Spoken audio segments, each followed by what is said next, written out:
Hello, afternoon. How's it going? Great. I'm so glad to hear it. Thank you so much for joining us today. I really appreciate the time. I am a huge fan of the brand, so I just want to start out by saying you have saved my marriage on multiple occasions, so thank you very much. I do actually appreciate it. So listen, let's get this started off in a fun way. 1-800-Flowers, what is your favorite flower? My favorite flower has to be daisies, like a cliche answer of every girl. Nice and simple. Again, I have to refer to my wife here, plumerias. When you go to Hawaii, if you smell plumeria, they are delicious. So yes, that is my answer for today. All right, so listen, you have been with the company for quite some time. I would love for you to take this opportunity to introduce yourself, walk through your role, what you do at the company. You've been there for quite some time, so certainly you've had your hand in a lot of different buckets. So definitely want to hear what you do on a daily basis and how that impacts the bottom line. Sure. Well, thank you for having me, first of all. And hi, everyone, whoever is on the line. So I'm Saloni Goyal. I've been with Flowers for more than actually 5 years. I go long back, association with Flowers since 2012. That's a fun fact. In between, I jumped to travel e-com and then boomerang back to Flowers in 2017. So ever since, I've been in product for over 14 years now. At my recent role as assistant VP, I lead the product strategy, innovation, development, and go-to-marketing strategies here at Flowers for the desktop and mobile digital experience. And I think one thing that, as you rightly said, that 1-800-Flowers has been instrumental in so many ways, in like relationships and boosting the relationships and saving the relationships. But yeah, I think the one thing that really sticks out for me is how the company is always kind of at the forefront of like new and emerging technologies, which kind of keeps my job very interesting. And then in terms of like bottom line, I think I think with everything that has happened in the last 3 years with pandemic and the world before and after that, I think it has taught so much to us in terms of product and marketing strategies that I think we are learning every day and kind of executing new things. So yeah, it's been a fun ride at Flowers. So over 10 years, you've been working there for quite some time. I heard product, I heard marketing, I heard go-to-market. So certainly I want to dig into a bunch of that. And when you talk about innovation, certainly that is super exciting. You know, especially as we're on brand innovators, that is really what we try to focus on. So from an innovation perspective, especially when it comes to product, can you walk us through the process by which 1-800-Flowers, you and your team really decide, you know, where you're going to hedge your bets, where you're really going to make a priority, where you're really going to do the damage and really serve your consumers, how you make those decisions? Yeah, sure. I think for us, like product innovation always has started and starts with an idea. We have, we always kind of look at like bunch of ideas, but then just kind of shortlist the ideas that we think are going to make a difference or move the needle on. There's a whole process of prioritization. Like, you know, when a product innovation comes, you always need to kind of put your bets at the right places. But yeah, in terms of process, I think prioritization is the most challenging part. But I think once we are past that stage, it goes in the queue for the product development.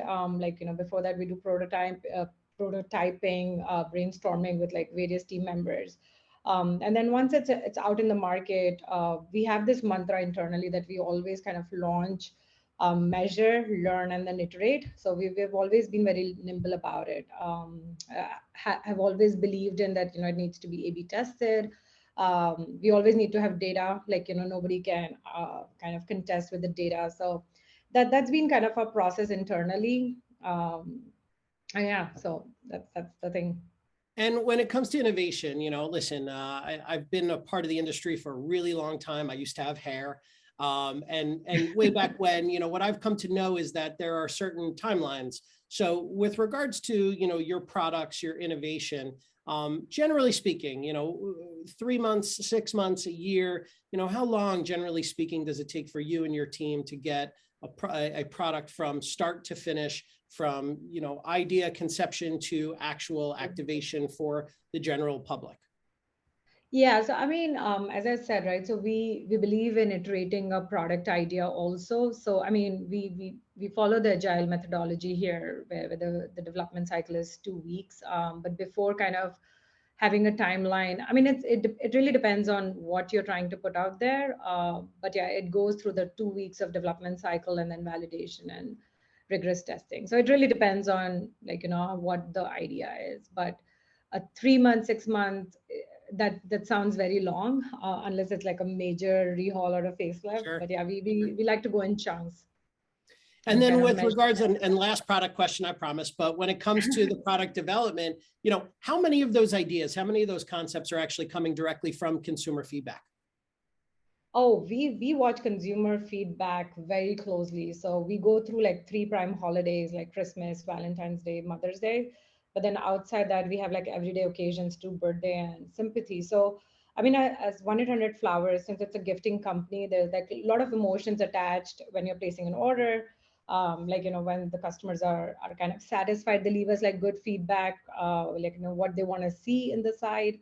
But when they're not so happy, they do leave us like what did not make them happy. So there's I think there's a continuous cycle of like receiving the feedback and putting the enhancements out. And I think we measure ourselves through customer feedback score as well, through customer service. I mean, there are like various channels through customer reach out to us, like on apps, through App Store, chats. So I mean, yeah, we kind of collect the feedback overall.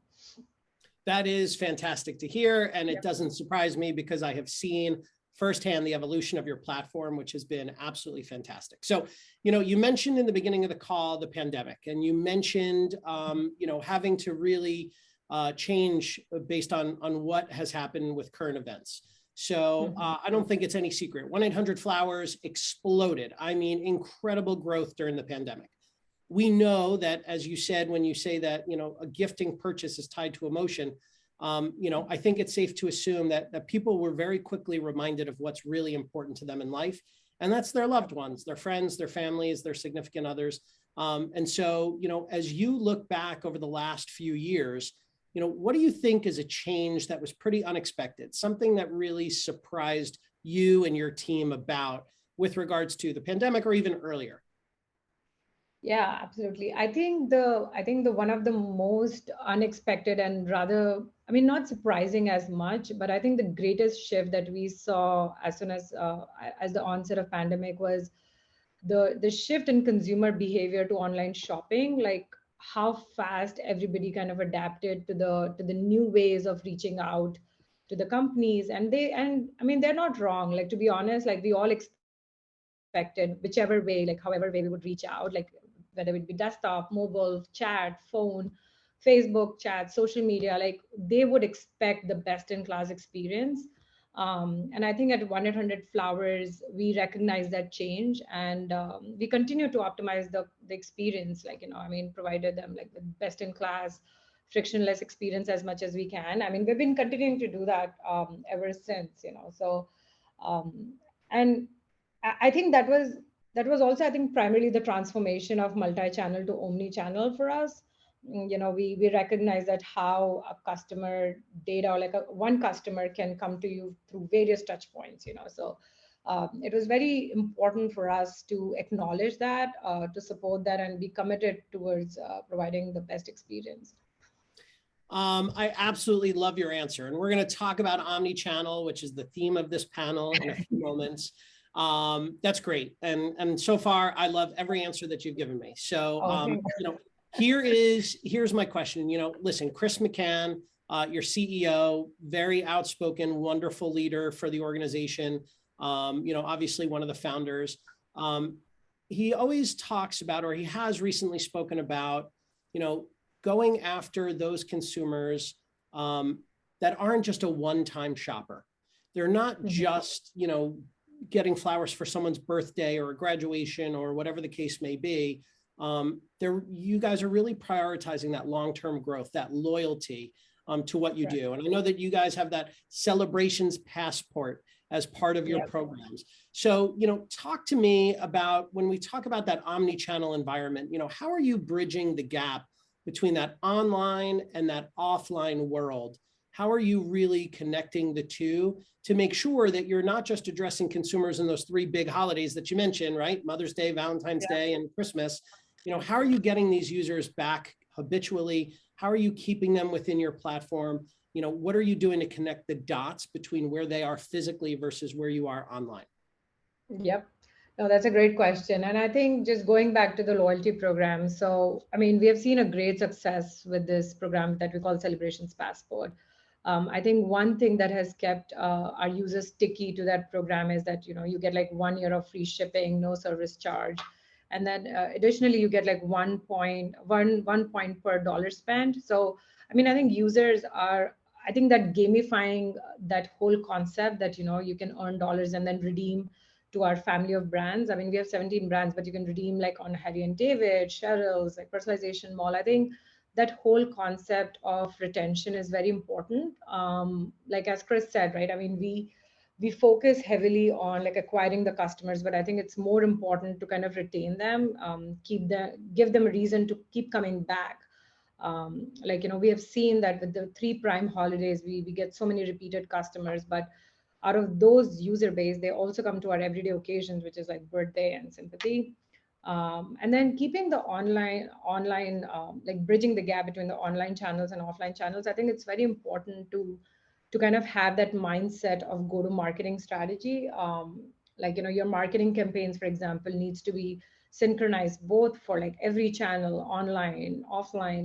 You cannot be out of sync where I'm promoting, like one channel is promoting something else, and other channel is going out and promoting like on occasion 2 weeks after. So I think one thing that has been kind of very embedded into our culture here is to just do a very tight collaboration, have one voice for the brand, and then just kind of keep executing things accordingly. Yeah, that's pretty awesome. And I got to say, if you want to keep people loyal, keep serving that Oreo cookie popcorn at the popcorn factory, and you got me covered. Yes, I mean, that is the goods right there. So, when you talk about, obviously you're in the product world, and we discussed innovation, Mm-hmm. you have a lot of competition, and that competition continually increases. So the question is, are you doing anything right now to help differentiate you from the rest of the pack? Is there, certainly the Celebrations Passport helps, the different brands that you have under one umbrella certainly helps.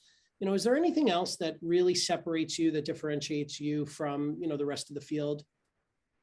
Yeah, I think one thing that we also kind of follow the suit on here is that we understand that innovation is the future. Innovation is in the DNA of this company, and as I said, that is one thing that I've been in love, like ever since I joined.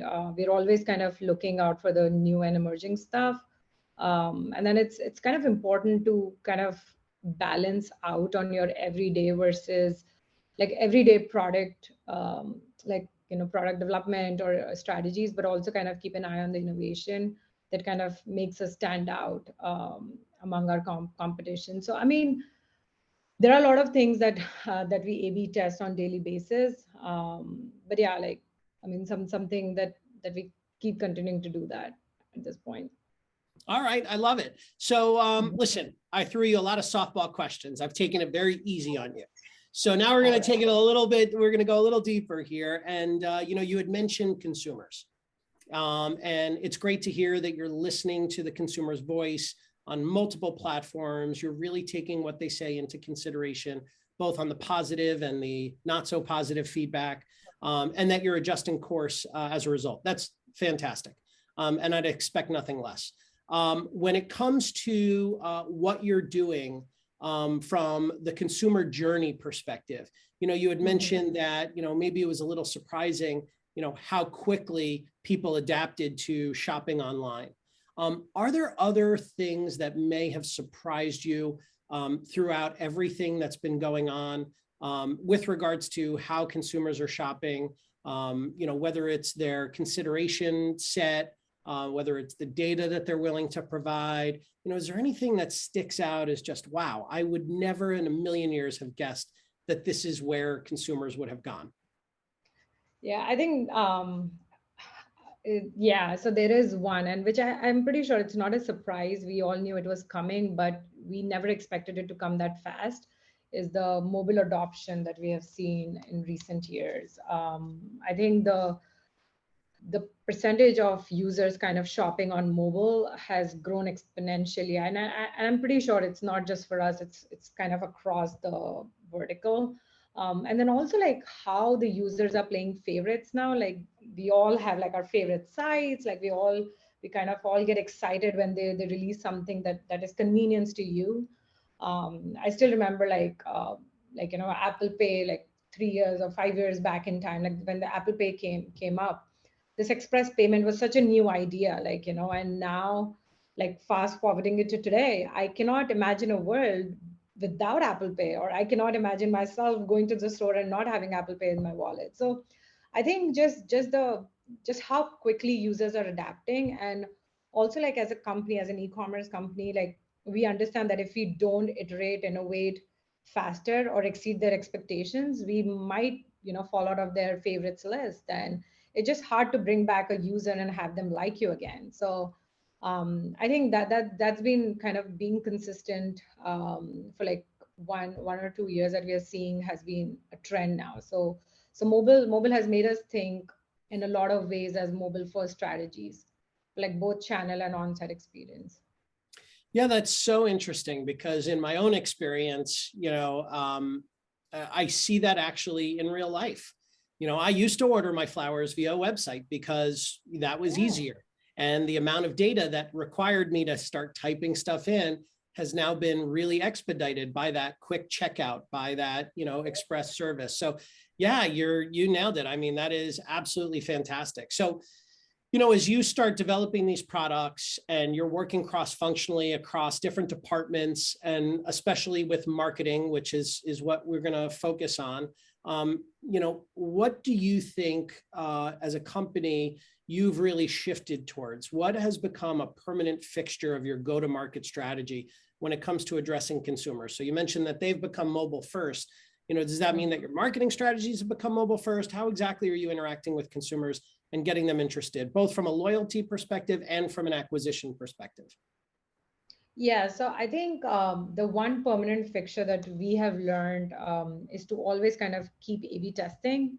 So while our we are targeting the user as their personas and stuff, but it's also kind of important to continuously A/B test. I mean, that A/B testing culture was limited to like on-site experience, but now we have expanded to the marketing channels as well. So like as simple as like an asset for a display channel that worked phenomenally last year may not work for the users this year, or like a subject line that gave email channel a boost in the open rate last year may not work, like may not be as much as this year. So I think in terms of like the changing of strategies has been kind of more around like experimental and kind of continuously learning from our users, and then kind of going back and comparing, and kind of shifting our ideologies accordingly has been a one big change among the product and marketing both. Got it. So, it was interesting. I was listening to the last panel, and they were talking about what media channels are really working well for them today. So I'm going to ask you the same question. What is really working? What's really providing performance, conversions, sales for 1-800-Flowers today? Yeah. So for us, I mean, both paid and organic have been, equally balanced out. But I think for us, we personally feel that if you improve the organic channels, and if they improve, that elevates the brand presence as well. So like that means that 1-800-Flowers is kind of getting out there more. And then last year we heavily focused on like the paid speed performance that helped all the channels, but it helped organic the most. And then the one thing that as a company that we try to kind of follow is the EAT methodology, which is basically the Google search quality algorithm, kind of the thing. So I would say that it's for us it's organic, which has kind of which I've shown the most in the last 2 years or so. Yeah, that's great. So yeah, I love it. And on the last panel, they had discussed some of the social platforms. and the metrics for success around some of those social platforms. It was just interesting to hear their take on it, which was, hey, if influencers are shooting videos and if they're creating content, that's a metric for success. And then in the same breath, shifted that conversation to, and we actually want to have a return on ad spend. We actually want to have a return on investment. And so, there are certainly some performance-driven media tactics that we take in order to measure the efficacy of the marketing that we take. So, in that vein, you mentioned Google, you mentioned search. How important is search in what it is that 1-800-Flowers does? Yeah, so I mean, search is, it's like the bread and butter for everyone. But yeah, no, search is very, very important. I think our team does great job in kind of optimizing the keywords. And paid team and organic team, they both work very closely hand in hand with each other.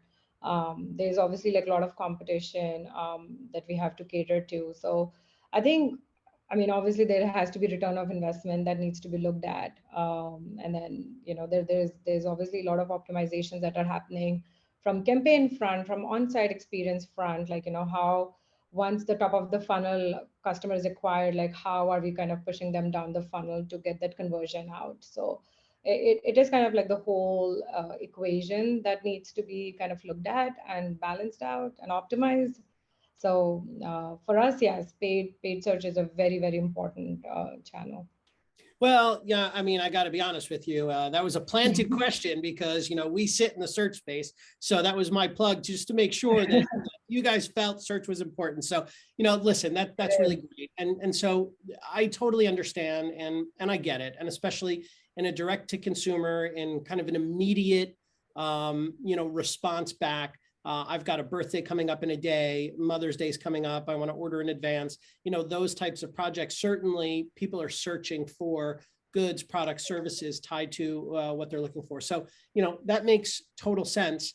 Now having a better understanding of how 1-800-Flowers develops your products, messages to consumers, certainly I want to talk about attribution. So, we talk about that analysis of ROI and understanding, that return on ad spend. So, you talk about search being a huge component to what you do. When you look at your paid media, what are you actually using to determine whether or not media is valuable in your eyes? And what is valuable in your eyes? What's that definition of valuable media? Yeah, so for us, it has to be like a quality top of the funnel session. So I think that one is one of the most important key. But then, in terms of attribution, like obviously top of the funnel, bottom funnel, last click.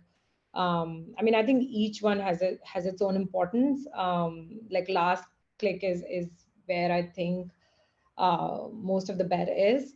But it also actually depends on what kind of business you're in and what you're trying to really optimize.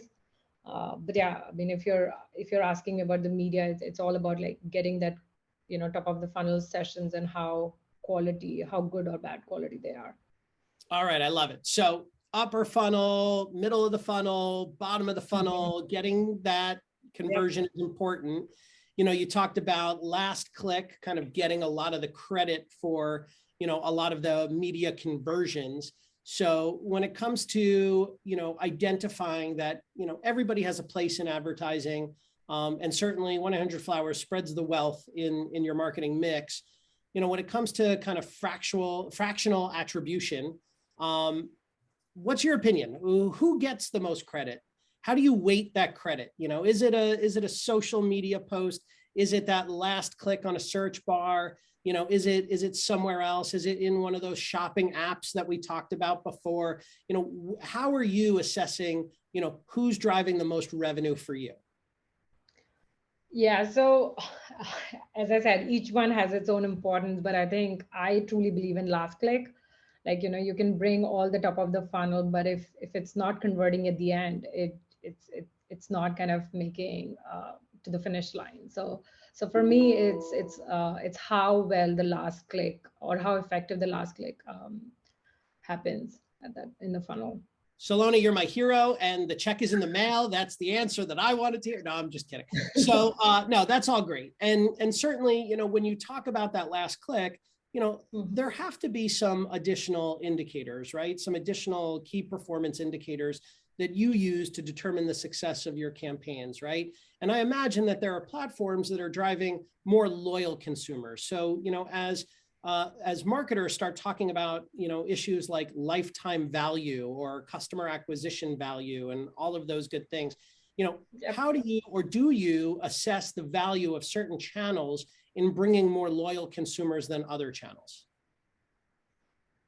Yes, we obviously, yes. The short answer is yes. There are channels that are going out and just getting the new customers, but there are also like channels like email and like, I mean, affiliate more or so. Yes, like there are a lot of return customers. There's a lot of loyalty that we see coming through those channels.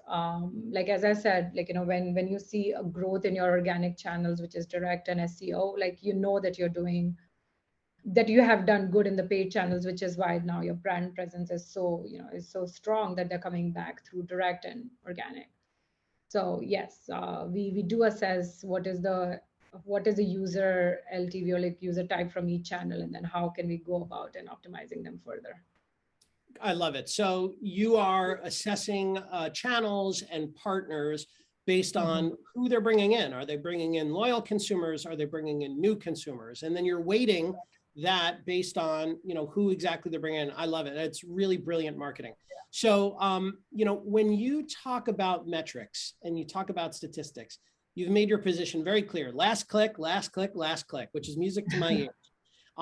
Ultimately, my question for you is, and it kind of leads the witness here, but, you know, when it comes to your CFO, when it comes to your CMO, you know, what are the metrics? What is the number one number that they're looking for when you, from the product side, working with the marketing team, that you're really trying to project to them? What is that number that they're looking to see?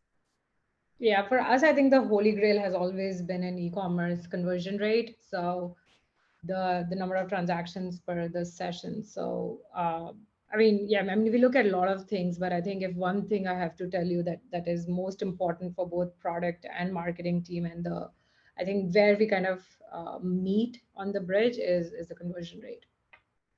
I love it. So, and then when, you know, Chris starts talking about the future of gifting, and you as a product leader charged with innovation, start thinking about where this industry is headed.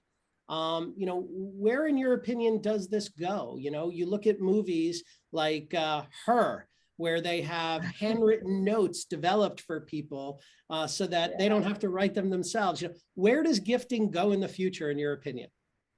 Yeah, so I think the way consumers are kind of trying to find the relationships, trying to connect with them, kind of are expressing what you're saying about the handwritten notes. I think people are more expressive and want to connect more than ever now, and which is what brings us to the basics, that they would not leave that. Like, they would continue to kind of find a place where they can connect with each other more, express. And I think as a company, we want to take that opportunity to kind of, you know, provide them that platform, or that one single gifting destination as a future that, you know, you can, I mean, think of any occasion and then you would just think of flowers. So I think 1-800-Flowers as a company, like family of brands. So I think that's where I think for us the future of gifting is.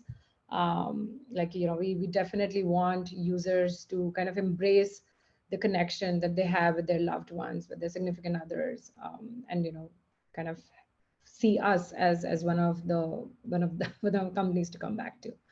I love it. So the connection from consumer and the emotion involved in what you folks do, taking that over to the product side, taking that over to marketing, and going full circle back to the consumer. You know, what do you think as a product leader is an ideal setup between product and marketing to consumer? You know, how does that interaction take place? Because oftentimes, you know, that could be a pretty tumultuous relationship depending on the organization that you're a part of. sounds pretty seamless at 1-800-Flowers. So how does that work and why is it working so well? Yeah, so I think number one thing is that we all have a common goal here. I mean, we all want to kind of give the best experience. And I mean, I think from what we have learned over the last 2-3 years is like, I mean, as I said, like being a gifting company, we know there's a lot of emotions, there's a lot of anxiety.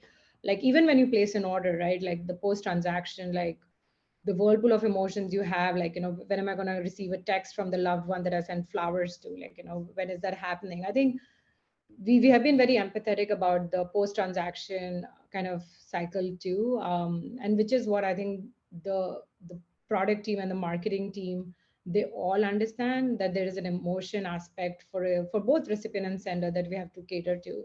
So yeah, there's a lot of collaboration. I think there's a lot of communication. We do understand that what needs to be done to enhance the experience overall. I mean, if we are learning anything new in product, there's always like, going back to the marketing team and having them execute certain strategies or campaigns that we can learn from, and vice versa. So I think it's open communication and collaboration is the key for us. I love it. So you've been with the company for 10 years. It doesn't sound like you're going anywhere anytime soon, which is great. If you could, take your paintbrush and stroke a pleasant future, an ideal future, what does that future look like for 1-800-Flowers? What does that future look like? We talked about gifting, but what does that look like for 1-800-Flowers? I mean, as I said, I want to see like 1-800-Flower, like I just want to see all our family of brands, which is Harry and David. Like, and a lot of people, like, may not be aware of, but yeah, I think for me, we just want to bring all the brands together in a way on the side that it is the one gifting destination. Like, we have more loyal customers.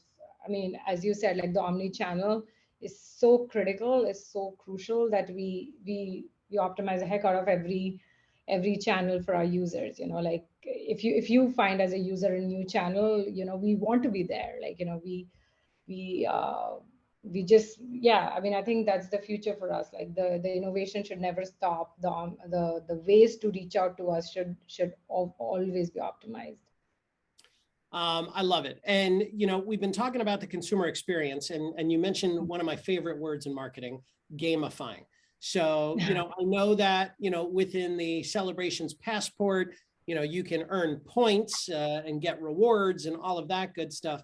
Walk me through what else gamifying is to 1-800-Flowers and what your thoughts are around, creating loyalty through fun. Yeah, so I think that for now, the passport is one of our, I think it's one of our best loyalty program offering out there. And then as I said, right, it does offer the 1 year of free shipping and no service charge, which I think for our users, it's a huge incentive to come back with the inflation that we all have been seeing. So I think in terms of, I think more than gamifying, I think it's the stickiness that the user feels on the site, that they have everything that they can find, and with the ease of like coming back and finding what they are looking for. So I mean, we are looking at the ways we can keep enhancing that kind of gamifying concept. But yeah, like passport is definitely one of the key drivers of the loyalty here, or the long-term retention here. I love it. So it looks as if we have a question, and I want to read that question off. How important is it for you to use influencers to generate sales, and what platforms are the influencers on that are most effective to drive sales? Yeah, so I think we are all on that kind of the world now where we understand and look at influencers on social, and like, be it Instagram or Facebook. So I think Instagram is where we look at the influencers to drive more sales. But I think organically also, I mean, organic users, word of mouth is also kind of influencing influences for us. But yeah, in terms of platform, it has to be definitely social and display. Gotcha. And I want to just preface again that the Q&A is open, that there is a chat at the bottom of the window should you have any additional questions. We do have about less than 5 minutes left. So I also want to say, you know, when it comes to some of the smaller brands, chipping away at your market share, you know, how are you really looking at, you know, the market, maintaining your market share, maintaining that position? You know, you had mentioned all of the different, you know, brands, logos that you have, the one market that you're looking to have within the site. You know, what do you do with some of those niche guys? What do you do with some of those folks who are coming out with brands that are super unique? And how are you addressing some of those consumer needs in order to stay top of mind and keep those loyal folks loyal? Yeah, so that's a great question. I think I definitely have my mind churning, but no, I think every new competition that we see, there's just so much to learn. I think there's a new concept every day that we are learning. And as I said, like the customer feedback is like our number one kind of the teaching game here. We know what our customers are looking for. We know who all our audience are, what they love about our site, what needs to be improved on our site. So I think we take our strengths, like, you know, we don't, I mean, we keep optimizing and improving our strengths, so as to speak. And then we also kind of understand where we should be enhancing and where we can enhance. So I think that kind of makes us stand out, you know, when it comes to competition. We're always, I mean, we've been very nimble about our experience, you know, never been satisfied and always iterating. Yeah. Agree completely. And you guys have continued to innovate the products too. So what you're offering to consumers has been fantastic. So I absolutely love that. So when you start looking at, you know, consumers and you start looking, you know, you had mentioned personas, you had mentioned audiences quite a bit. So, you know, obviously you've got those loyal audiences and you're hitting them on multiple channels, including email and follow-ups and all of that good stuff. Talk to me, if you can, about some of those personas. So, you know, are they the last minute shoppers, like unfortunately myself, that try not to get in trouble by ordering things last minute? Are there other personas that 1-800-Flowers is really looking at as they develop products and as they market to the general public?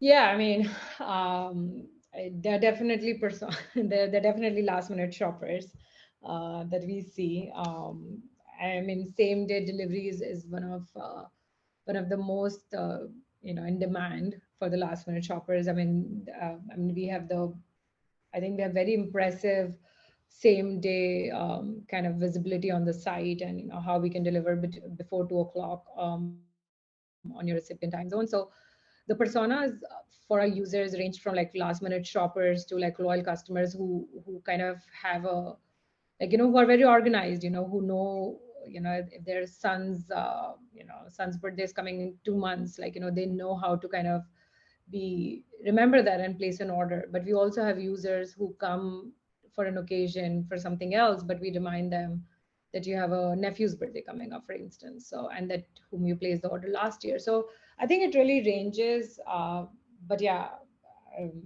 yeah, I mean, I feel as if 1-800-Flowers is the best friend to every person because it keeps them empathetic. It keeps them really thinking about their loved ones and taking action to remind people that they are loved and cared for. So I think you have this hero persona across the company, in my eyes, especially. Because like I said, you have kept me married for quite a long time. So that being said, we've got about a minute left. I don't see any additional questions. So Madeline, I'm going to hand it back over to you. Awesome. Well, thanks, Todd. Just wanted to say thank you to you both for joining us. It was a great conversation. Both sessions were amazing. So thank you both. And we look forward to seeing you guys again on our virtual stage soon. Saloni, thank you so much. I really appreciate it. Thank you, Todd. It was great speaking to you. Thank you, guys. Bye. Thank you both.